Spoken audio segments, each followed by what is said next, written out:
The first televised debate between U.S. President Joe Biden and his Republican rival, former President Donald Trump, saw a shaky, tentative performance from Biden that rattled Democrats, while Trump battered him with falsehoods, and the two oldest U.S. presidential candidates ever descended into an exchange of personal insults. The whole country is exploding because of you. My son was not a loser, was not a sucker. You're the sucker. You're the loser. Appearing on CNN's presidential debate on Thursday, 4 months before Election Day in November, the two traded barbs on abortion, inflation, the wars in Ukraine and Gaza, even their golf games, as they aimed to shake up what opinion polls show has been a virtually tied race for months.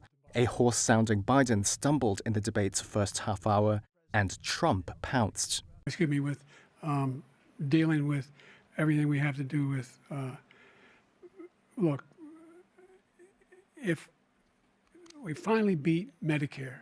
Thank you, President Biden. President Trump?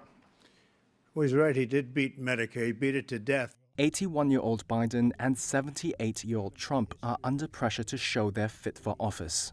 As the debate wore on, Trump issued a barrage of critiques, many of them well-worn falsehoods, including migrants carrying out a crime wave and that Democrats support infanticide.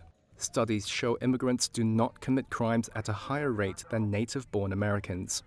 Trump also dodged questions about the January 6th Capitol attack, refused to accept any responsibility, and claimed that many of those arrested were innocent. He's telling you is simply not true.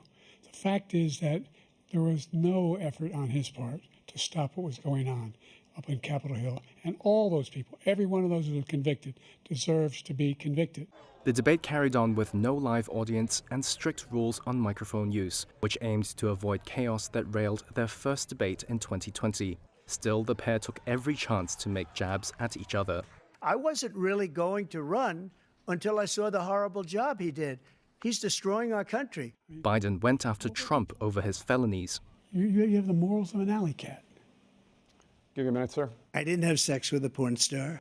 While concerns about the eligibility for office weighs heavily for both candidates, Biden's performance Thursday could land a major blow to his campaign, at least in the short term. Two White House officials said Biden had a cold. One top Biden donor who did not want to be named called the U.S. president's performance disqualifying and expects a fresh round of calls for him to step aside ahead of the party's national convention in August. A Reuters Ipsos poll that ended Sunday showed voters think Trump is a better candidate for the economy and immigration matters, while Biden had the edge over Trump for responding to threats to democracy. The U.S. Supreme Court on Thursday ruled that abortions may be performed in the state of Idaho, for now, when pregnant women are facing medical emergencies. The 6-3 decision effectively reinstates a lower court ruling that Idaho's near-total abortion ban must yield to a 1986 U.S. law known as the Emergency Medical Treatment and Labor Act, or EMTALA, when the two statutes conflict. EMTALA ensures that patients can receive emergency care at hospitals that receive funding under the federal Medicare program. President Joe Biden's administration had sued Idaho, arguing that EMTALA takes precedence over state law. Idaho is among 6 states with abortion bans that offer no exceptions to protect the health of pregnant women. After the conservative majority on the Supreme Court overturned landmark abortion protections in 2022, the U.S. Justice Department turned to EMTALA to preserve some life-saving access to the procedure in states enacting abortion bans. Here's Attorney General Merrick Garland. It does not matter what state a hospital subject to EMTALA operates in. If a patient comes into the emergency room with a medical emergency jeopardizing the patient's life or health, the hospital must provide the treatment necessary to stabilize that patient. This includes abortion when that is the necessary treatment. The court's decision, an unsigned one-line order, lifted a block the justices had placed on the lower court's ruling in January, and it comes a day after the text of the decision was inadvertently posted and then quickly removed from the court's website. Biden, seeking re-election this year, has sought to make abortion rights a centerpiece of his campaign as Democrats try to use the issue to political advantage against Republicans in races across the country. Ahmad Abu Della was born in the Lebanese border village of Yarin before the land to the south was known as Israel. He'd hoped to live out his days there, but aged 80, he's just left. as his hometown was pummeled by Israeli shelling. Now he's in Beisarieh, 30 miles north. What kept me there so long was the soil itself, he says. Turn that soil and you'll find our fingerprints on it.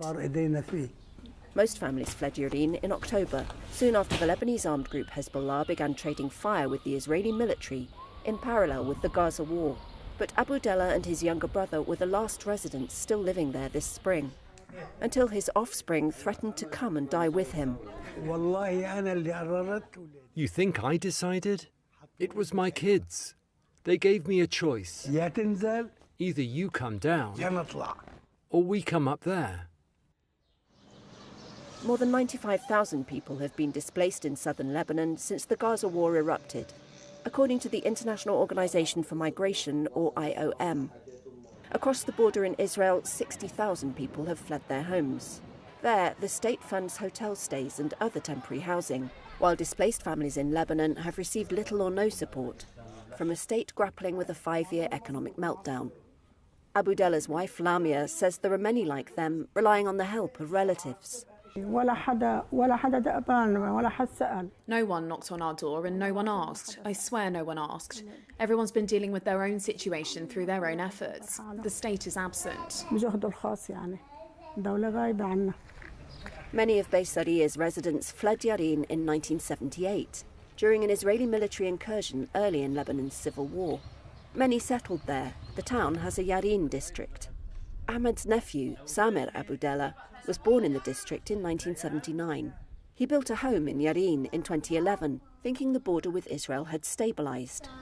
Now he's in Beisarieh again after fleeing the shelling. People fear displacement won't be temporary, he says. About the experience of displacement, when our parents first left, they said it would be 2 days and they'd be back home. This feeling or past experience stays with you. It gets passed down through generations. We said 2 days and we'll return. Then 30 years went by until we went back. That's a feeling that some people are afraid of. More than 80% of those displaced in Lebanon are being hosted by relatives or friends, according to the IOM. Others are renting out homes, and just 2% are living in collective shelters. Families in Lebanon have been hard hit by the economic crisis, but Lebanon's government has not announced stipends or other long-term support to those affected by the hostilities. Hezbollah has distributed some financial packages and covered rent for some families. The Abu Della family said it received a food basket from the Southern Council, an official body, but it was not enough to cover their needs during their displacement. This is the moment Bolivian President Luis Arce confronted Army General Juan José Zuniga, who led a failed effort to overthrow the government after attempting to storm the presidential palace and ramming the entrance with an armored vehicle. Hours later, Zuniga was seen handcuffed on live TV after his arrest for the failed coup attempt, which has raised fears that democracy in Bolivia remains at risk. On Thursday, it was revealed by a senior interior minister that the Bolivian government had intelligence that a coup attempt could occur, and that Arce had received reports about destabilization attempts. Arce has since slammed the coup attempt and swiftly named a new top general. According to a government official, Zuniga had been told a day before the coup attempt that he would be stripped of his position. The former commander is now among 17 people who have been detained so far and could face prison terms of between 15 and 30 years. Wednesday's events uncovered the tense political fault lines in the South American country ahead of the presidential election next year. Arce's Socialist Party is split between backing him and his former mentor turned political rival, ex-president Evo Morales. Zuniga had recently said that Morales should not be able to run again for president and had threatened to block him if he attempted to do so. This abandoned theatre in Port-au-Prince has become a refuge for those displaced by gang violence in Haiti's capital. For those inside, like bricklayer Roman Ferre, much now depends on a UN-backed peacekeeping mission, led by Kenyan police officers who arrived in the Caribbean country this week. We hope they're here to sort something out, because we're really in trouble. Our houses are burnt down. Our homes are set on fire and looted. That's where we are. I've been here for 10 months. We are really in trouble. Haiti Prime Minister Gary Conille visited the Kenyan police base in the capital on Wednesday. He said he believed this was the start of a new beginning for the country and asked people to be patient and vigilant. Gang wars have now displaced over 500,000 people, and nearly 5 million are facing severe food insecurity. At the abandoned theatre, teacher Renzo Novanel said he wants the foreign countries intervening in Haiti to consider the plight of those who have lost their homes, as much as they think about restoring order. Because we are victims and we want to have a solution tomorrow so that the country can get better and we can get our heads out of the situation we find ourselves in today. Kenya volunteered to lead the force last July. However, deployment was repeatedly delayed by court challenges and worsening violence in Haiti. Troops have also arrived even as deadly protests back at home prompted doubts about Kenya's ability to lead the security mission. The Kenyan police are expected to be joined by officers from some 15 other countries, including those in Africa and the Caribbean, as well as Canada, France, Germany, Britain and Spain. Altogether, the security forces will form a 2,500-strong mission funded primarily by the United States. From parched wasteland to watery paradise, torrential rainfall in Chile has restored, at least for now, reservoirs and lagoons that had dried up after years of severe drought. The Acaleo Lagoon became a symbol of the crisis as dead cattle and fish carcasses lay on where there was once water.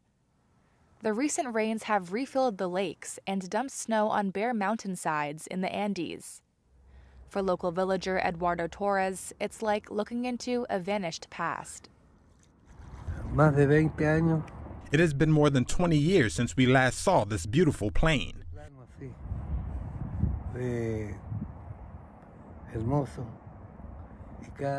Every year that passed, we grieved more and more for nature, and today it is here again, the lake from those years.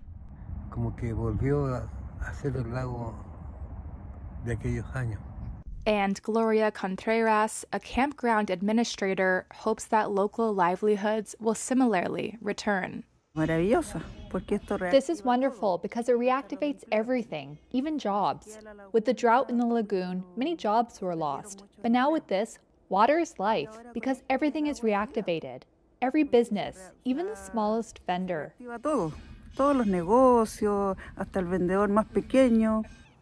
But the revitalization is likely short-lived. The rainfall is due to a recent El Niño weather pattern that brought low-pressure storms from the Pacific. And it won't make up for a decades-long drought, which had decimated water supplies and hit local industries.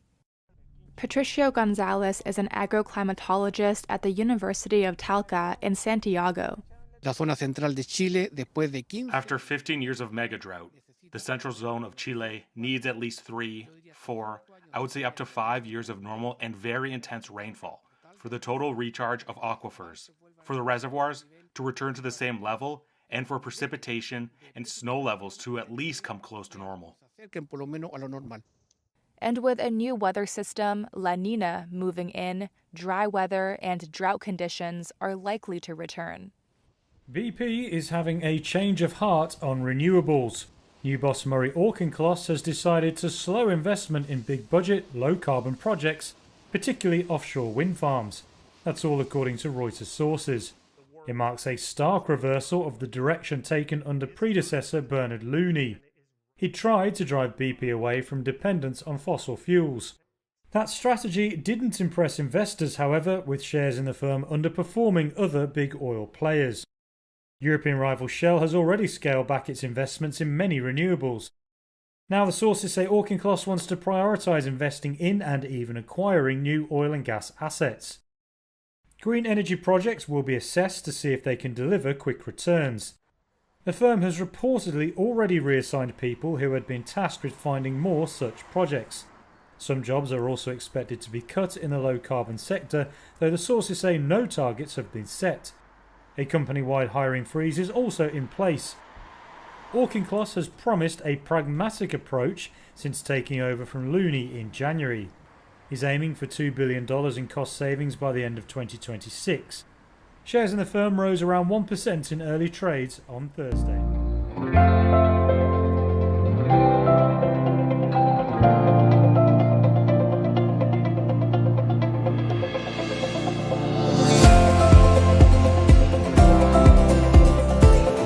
Main indexes ended little changed on Thursday, ahead of the evening's presidential debate and a day before investors receive fresh inflation data. The Dow and S&P 500 each ticked up about 0.1%, while the Nasdaq gained 0.3. Marianne Bartels, chief investment strategist at Sanctuary Wealth, said the market was on hold until investors gained more insight from the presidential candidates. So the market is really looking for clarity on how to position from the presidential debate. Example, will there be more tariffs? Where would the tariffs be positioned? Is it going to affect technology companies? Is it going to affect EV cars? So the market is looking for some form of clarity on what are going to be the positions from Trump and Biden.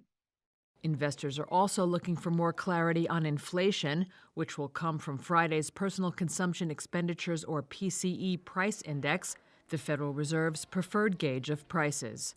Further easing could prompt investors to bet on 2 interest rate cuts this year, despite the central bank so far signaling just 1. Investors' rate cut hopes were supported on Thursday by data that showed new orders for key U.S. manufactured capital goods unexpectedly fell in May. Core durable goods orders also fell, another sign of a slowing economy. Stocks on the move included Micron Technology, down more than 7% after an inline fourth-quarter revenue forecast disappointed investors hoping for more upside from the memory chip maker's performance in the artificial intelligence boom. Shares of NVIDIA shed 1.9%, continuing their recent turbulent ride. Walgreens Boots Alliance slumped more than 22% after cutting its 2024 profit forecast and announcing plans to close more underperforming U.S. stores. And Levi Strauss tumbled nearly 15.5% after falling short of expectations for second quarter revenue. Nike shares plunged over 12% in after-hours trade Thursday, following a surprise warning on sales. The sportswear giant forecast a fall in revenue for the fiscal year. It's predicting a drop in the mid-single digits range when analysts had expected a modest rise. Fourth quarter revenue also dropped and missed targets. Nike faced headwinds, including weak international demand. It also faces growing competition from upstart brands like On and Hoka, which are seen as more fashionable.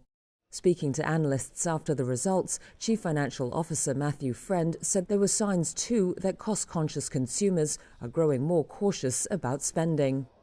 Nike is planning a new range of lower-priced footwear in response. Now the firm hopes the Olympics will help it win back some market share. Ahead of the event, it's touting its roots in competitive sport. Nike says it's spending more on this year's games than any previous one. It's also been pouring money into developing new running shoes, including an update of its popular Air Max line. Sales of Zeekr electric vehicles have shot up in Russia over the last year. It puts Chinese car makers ahead of local competition in Russia's small but rapidly growing EV sector. Chinese car makers have already seized more than half of Russia's car market since Western competitors pulled out 2 years ago. They left after Russia sent troops into Ukraine in February 2022. Governments in Europe and the US are growing increasingly more wary of Chinese dominance in EVs, but Russia has welcomed Beijing's brands across all automobile sectors to prop up its car industry. From May 2023 to April this year, more than 20,500 new EVs were sold in Russia, a jump of about 350% on the previous year. Industry data showed Chinese brands made up more than half of sales, while Russian car makers sold fewer than 4,000 new EVs in that time. Chinese premium brand Zeekr has led the charge, despite having no official representation in Russia.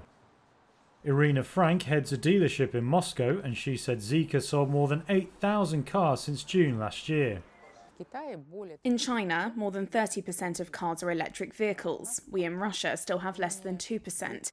Secondly, people understand that it's environmentally friendly, it's fashionable, it's profitable. It's more profitable than gasoline. I repeat once again, both from the point of view of maintenance and from the point of view of fuel cost per 100 kilometers, and it is the future. A separate dealership said most buyers are wealthier than the average Russian. They added premium cars are the only widely available category of EV, and around 40% of EV owners have charging facilities at home. The Zeekr X, a compact SUV, is on sale from around just over $46,100, similar to prices in Europe. But in a statement, Zeekr said it had not entered the Russian market and had no approved sales network there. The automaker said it had not deployed any infrastructure such as charging stations or conducted any other related business in Russia.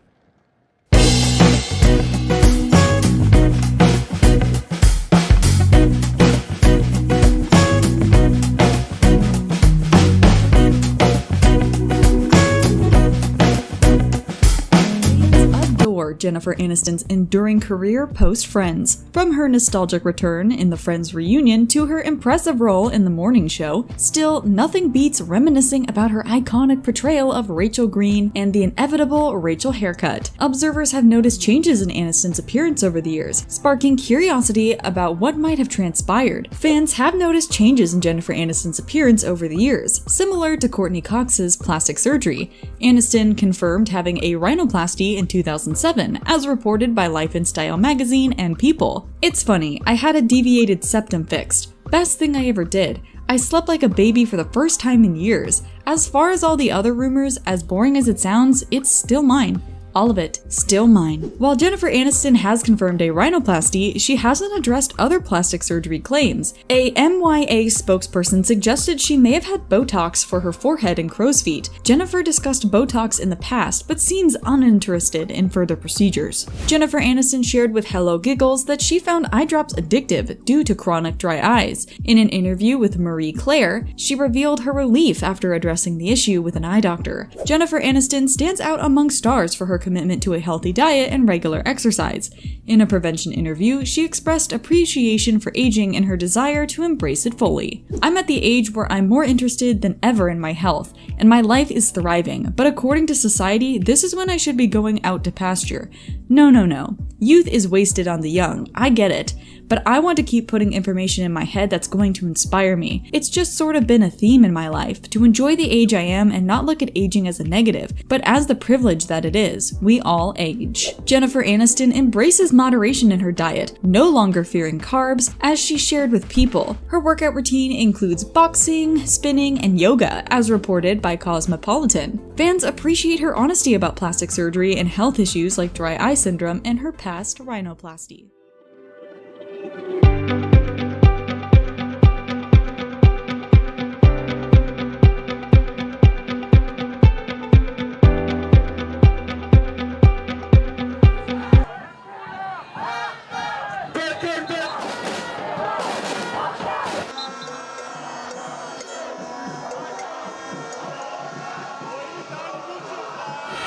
We think that he has to make a bigger effort in bringing back the hostages.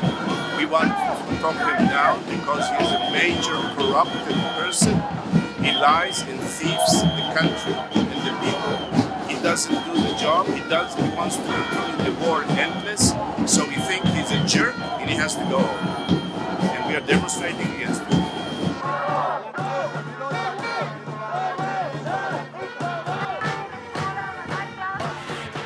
Elephants living on the South Asian island of Borneo have become endangered, and human activities such as agriculture, mining and logging are to blame.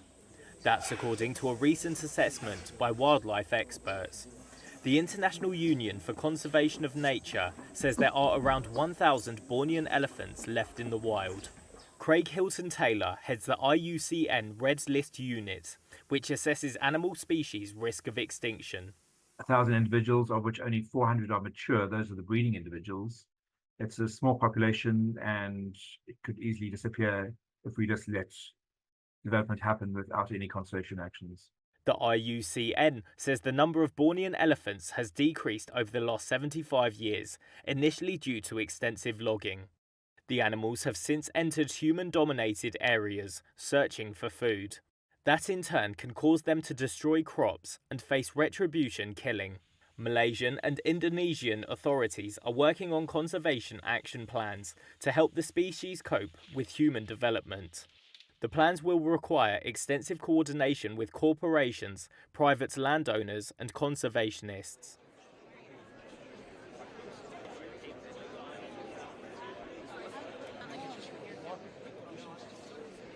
You know, he shows up congruent, strong, confident, puts it to rest. I mean, look, at the end of the day, you got two candidates. Trump's only 3 years younger.